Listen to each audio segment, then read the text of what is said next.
and welcome back to another Monday Fun Day where we are coming with passion unscripted episodes. And if this is the first time you're tuning in, welcome to the world of intimacy and love, where we talk on any topics. We love you as audience to comment, to participate, to also ask us in DMs what is something that you would love us to talk about because there are no boundaries when we come together with Dina. And that's the beauty of it because sometimes you cannot even talk on these topics among your friends or your family, but you can bring them here. And let's unpack it. Let's discover what life is all about because it has to be playful, it has to be fun, and it has to be joyful. And if this is the first time you are watching us, welcome. My name is Irina Portnova. I'm all about manifestation. How do we actually have our thoughts together in a way that they create the reality that we desire rather than just bringing something that we can't stand anymore? And I'm here with Dina Alexander, my co host. Dina, would you like to introduce yourself? Of course, it's Monday. It's fun day. We're having fun, and with these questions that we got, I'm having double fun. So my name is Dina Alexander. I live in Aruba.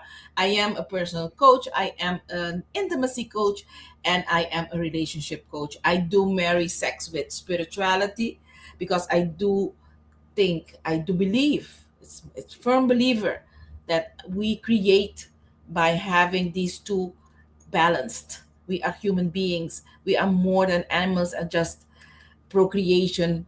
We can create what we want, but we need to know to learn how. That's what I do. Hi, Elle. Yeah. What is And in? Elle, thank you so much for stopping by and always coming and just, like having this engagement. We always love to see you with us and welcome because today we are having part two. We started to talk about spilling the tea on love and intimacy, where everybody was bringing their questions in the real time, or we have some questions that came to us through the DMs, and that is something we continue talking. And Al, you are welcome to participate and also post your question because, again, there is no better question than the question that we are asking, right? Even though sometimes we might feel like, oh, is it a good question? Yeah, as long as you ask it, it's a very good question. So just feel free to ask us. And we had some online questions and we are going to cover them while waiting for Elle to ask us something in the real time. So there is a question to Dina, which was why does one partner often want more intimacy than the other? Yes, yes. This is a very, very common question, and it's not only through this person that sent it to us, but I do have couples here in my office that has this dilemma. And you know what, Irina, desire is deeply connected to the nervous system, and one person may feel closer through touch, through sex, through affection, through physical closeness, while the other may need emotional safety, rest, less pressure, emotional connection first. And when those clash, couples start person take it personally. Let's say it like that. Okay. One partner think you don't want me anymore. The other thinks I feel pressured. But often the real issue is not love. It's disconnection. It's stress. It's resentment. It is exhaustion or emotional overload living in that body.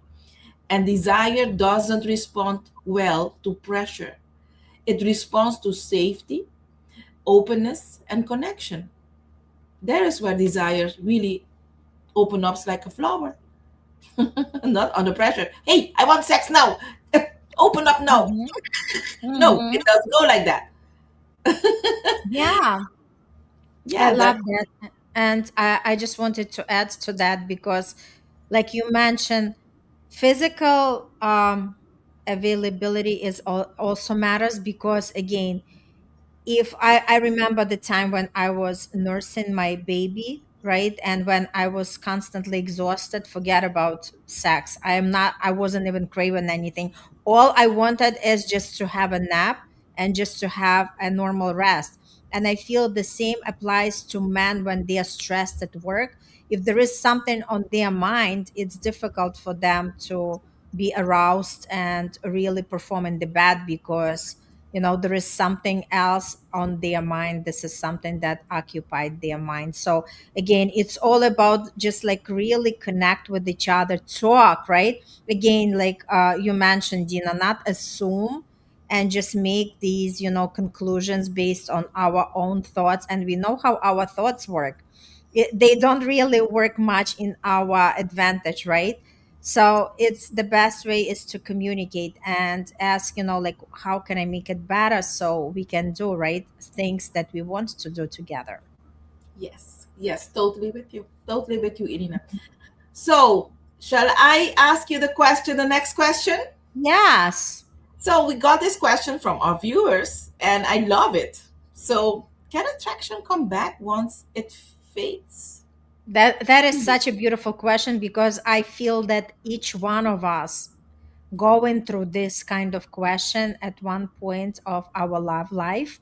And we can actually say that attraction comes back not by force, because attraction rarely disappears all at once. What happened a lot of times, it slowly starts fading out in the relationship when that relationship stops feeling emotionally alive. So the idea is that a lot of times when couple are together, at some point that get they become too comfortable with each other, and they are not really doing any work.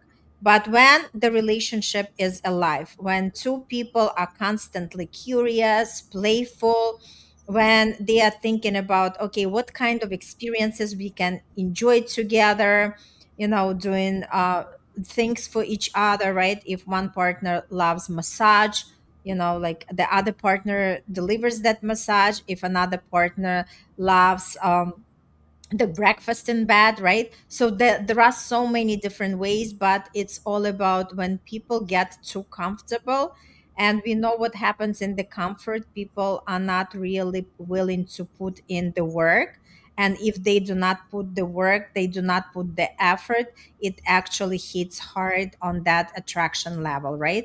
Yes, So now understand that if we really want to continue playing with that connection, we still have to experience, we have to feel appreciated, we have to feel emotionally connected, we have to feel chosen every day, right, and feel seen.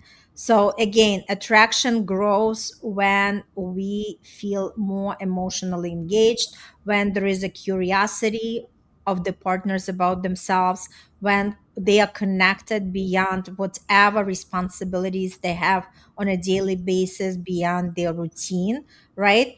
So the real question, I would say, is not about can attraction come back, but more about are both people willing to reconnect in a different way?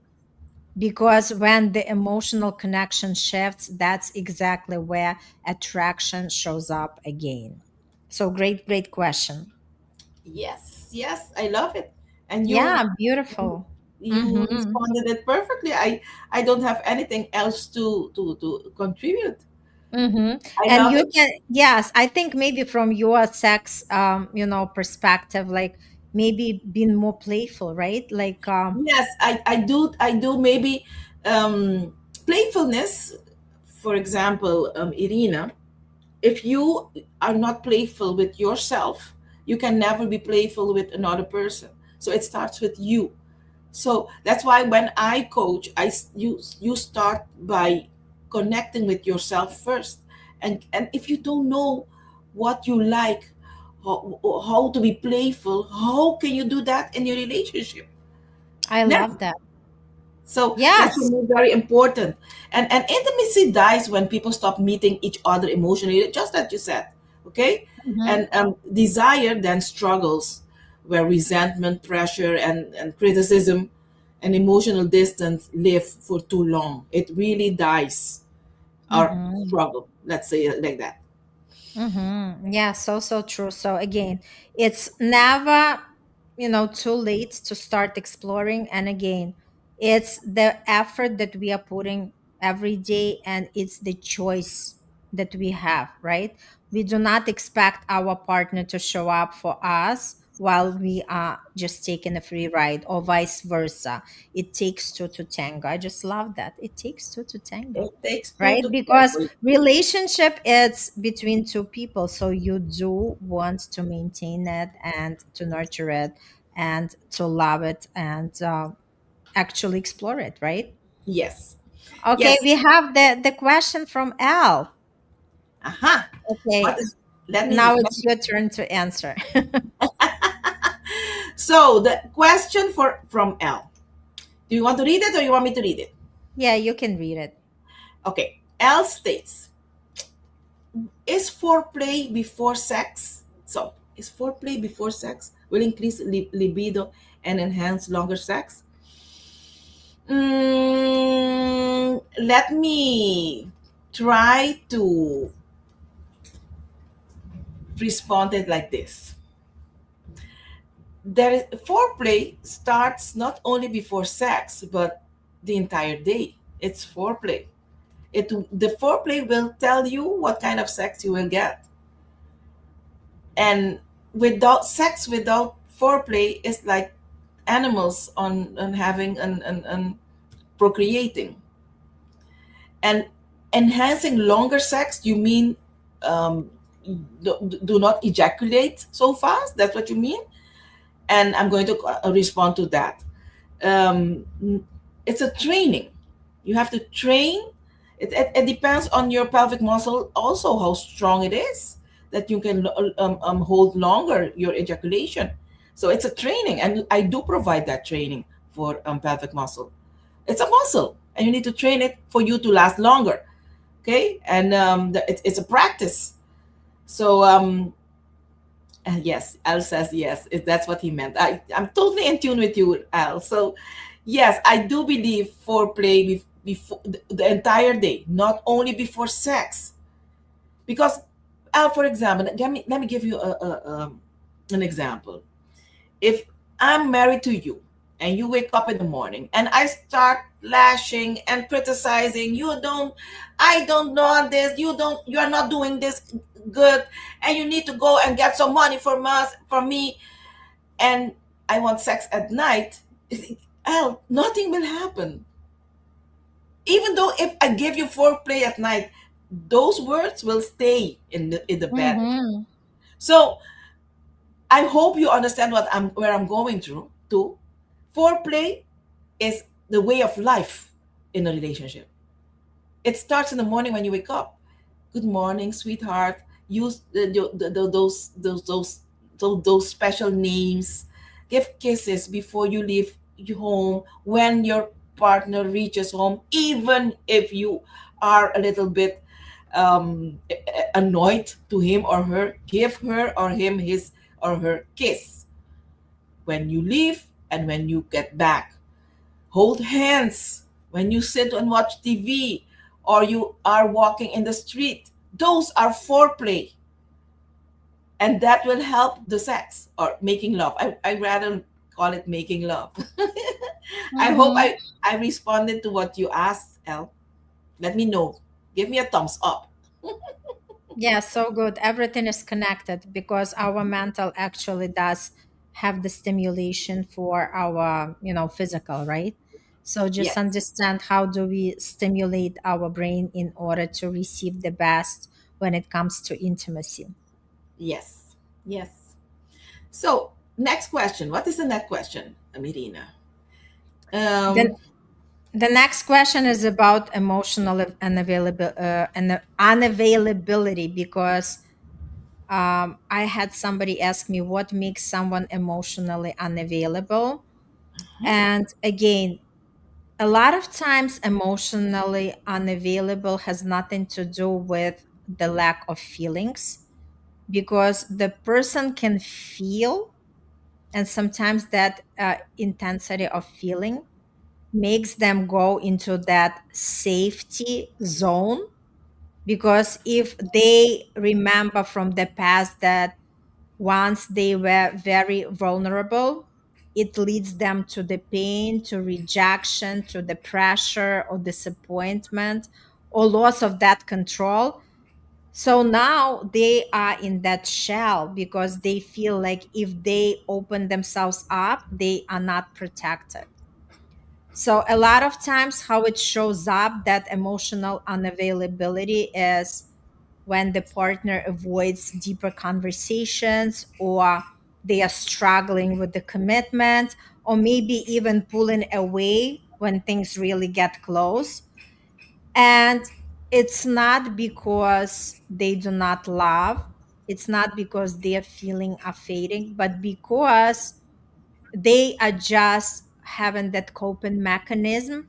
Because initially when they were texting you, when they spent time with you, when they care deeply about you, but then there was like that switch where it reminded them that, like, it's not safe to be that open, right? And now they just close themselves up. That's exactly what happens when people start pulling away. That's exactly when they do not want to involve into the deep conversation. That's when they distract themselves, they become inconsistent, they keep things just surface level, or they create that distance because they don't want to be open and vulnerable. Why? Yes. Because that closeness feels very uncomfortable for them.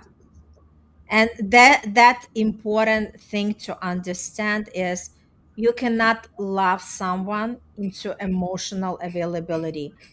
So that person can become aware of their own patterns. What is something that triggers that, right? So this way they start working how to be more emotionally present and how to actually stay where they love to be, not jeopardizing their love connection. True, true. I'm totally with you. And if I can add something, um, Yes, sure. intimacy becomes difficult, very much Mm-hmm. difficult, because real closeness requires emotional exposure. Okay, and here's what's important: emotional unavailable people can often still crave love, but they struggle with being fully seen, as you said, depending emotionally on someone, staying open during vulnerability. They close off. Some people close off, just as like you said. And in the relationship, this creates confusion because one person feels come closer, while the other person consciously says not too close. And the body can desire connection while simultaneously fearing that connection awakens. So it Mm-hmm. is a power struggle in your body. And the only person that can work on that shadow work, because it's a work, it's you. Mm-hmm. It's not your partner. It's but look, you know, when a couple comes to me and they start talking about she did this, that he did that, I start, what are you, what is your responsibility in this relationship? What it There is confusion, why that, what is your part in the confusion? Let's Mm-hmm. work on that first, and then we can work on the other, and usually the other resolves all by itself because you start working on yourself. That's how I treat my relationship couples, my couples in a relationship. Yeah, absolutely. Take the responsibility on yourself first, right? Because it's easy to put the blame on somebody else, but hey, we are in that relationship together, right? Yes. So there is another part of the other partner, but again, it's all about being open and connecting with each other. That's why it's important to have that connection, that trust, right? Because if that trust is not built over time, that means that somebody is still closed off. Yes. Oh, there is something coming in from L. Oh, L says mutual understanding and trust are important to keep a long last relationship. Yeah, that's a part of it. It's a mixture of various elements, L, and that is one of it. Compassion is one of it also, because you, even though you live together, when someone is going through, we all are going through our journeys, okay, Absolutely. and sometimes one of the partner's journey is heavier, so Hmm. compassion for your partner is needed in a relationship. That's another element, okay. I'm totally with you, Al. So Hmm. you want to go to the next question? Why? Okay, let me see. Okay, next question is it normal to fantasize about other people while in the relationship? Yes, that's being playful. Fantasy is human. Being in a relationship does not suddenly erase attraction to the world around you. The real question is, what role is the fantasy playing? Sometimes fantasy is harmless curiosity.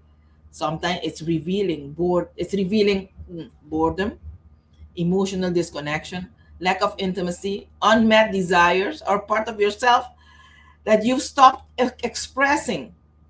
Okay? And there's where fantasy comes in. Fantasy itself is not automatically betrayal. I don't believe that, and I don't encourage that way of thinking. I use fantasy to bring back that part of you, that child in you, because children have fantasies, okay? And we need that. For us to be playful, you need to have fantasies. It's very important, okay? Ignoring what it may be trying to communicate, that is where unconscious pattern begins, okay, because not all fantasy is you need to entertain. You need to know, you need to dissect it and look into it, if it's really going to add on your relationship or not, or it can destroy it also, okay. So what do you think? Yeah, I think it's like it's a healthy way, especially when people are staying for a very long time together, right? Just to have some spark, but again, it just like fantasy is one thing, but doing the thing is like in real life, it's completely different, right? So whatever you have in your imagination, you have your imagination to play with, right? Yes. And again, as long as there is some kind of connection with the partner, because like you mentioned, I think what really is important, Dina, is to like explore with your partner, because if one person was holding because they feel that they will be judged or like looked upon from their partner, that means that there is already some lack that has to be actually fulfilled. And that's where fantasy is something that is kind of compensating for that. But again, there are so many ways you can explore with your partner, and it's all about coming down to again openness and like willingness to explore, to try, and that's exactly what makes the connection even stronger. Yes. Yes, I'm totally with you. So the time flies, look. Hmm. So what do you think? We can't continue because I have a client Yes. in a couple of minutes, but it was very nice this, and we have Yeah. a lot of more. Yeah, Um, and I wanted to cover another great point. Why do some couples fight all the time but still stay together? Because I feel, like a lot of people are experiencing it. yes, you know, because touch slowly becomes associated with expectation. Partner starts thinking, if I touch them, they'll expect sex. Okay, that's what that's the Uh, Look at Giovanni. Giovanni! Oh,